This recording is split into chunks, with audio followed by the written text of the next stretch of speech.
প্রিয় দর্শক, আসসালামু আলাইকুম। আমি ডাক্তার জায়েদ। কথা বলবো আমাদের দৈনন্দিন জীবনে ভিটামিন ডি কতটা গুরুত্বপূর্ণ সেই বিষয়টি নিয়ে।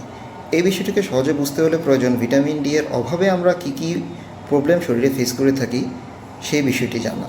সর্বপ্রথম ভিটামিন ডি এর অভাব বলতে যে বিষয়টি আমাদের মনে আসে তা হচ্ছে হাড় ক্ষয় বা হাড়ের দুর্বলতা, যা অস্টিওপোরোসিস নামে পরিচিত। কিন্তু বিষয়টি কিন্তু শুধু অস্টিওপোরোসিস বা হাড় ক্ষয়ে সীমাবদ্ধ না।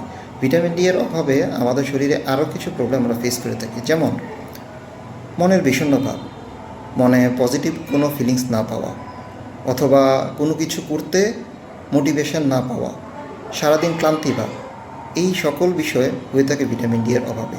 তাছাড়াও প্রতিদিন যে পরিমাণ চুল স্বাভাবিকভাবে ঝরে পড়ে তার চেয়ে যদি অধিক পরিমাণ চুল অস্বাভাবিকভাবে ঝরে পড়ে, তাও কিন্তু ভিটামিন ডি এর অভাবে হয়ে থাকে।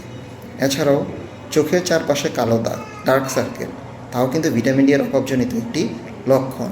পাশাপাশি অল্প বয়সে চামড়ায় একটা বুড়িয়ে যাওয়া ভাব, তাও কিন্তু ভিটামিন ডি এর অভাবজনিত একটি লক্ষণ। আর বর্তমান সময়ের একটি গুরুত্বপূর্ণ প্রবলেম যা প্রায়ই হচ্ছে রোগীরা এসে বলে, নারী পুরুষ উভয়ের ক্ষেত্রে যৌন দুর্বলতা, তাও কিন্তু ভিটামিন ডি এর অভাব থেকে হয়ে থাকে। তাই আপনারা যারা এই জাতীয় প্রবলেম ফেস করছেন, অথবা যারা ভবিষ্যতে এই জাতীয় প্রবলেম ফেস করতে চাচ্ছেন না, তারা প্রতিদিন ভিটামিন ডি যুক্ত খাবার খাবেন এবং সূর্যালোকে 10 থেকে 15 মিনিট বসে ভিটামিন ডি এর অভাবটি পূরণ করিয়ে নিতে পারেন। ধন্যবাদ। আসসালামু আলাইকুম।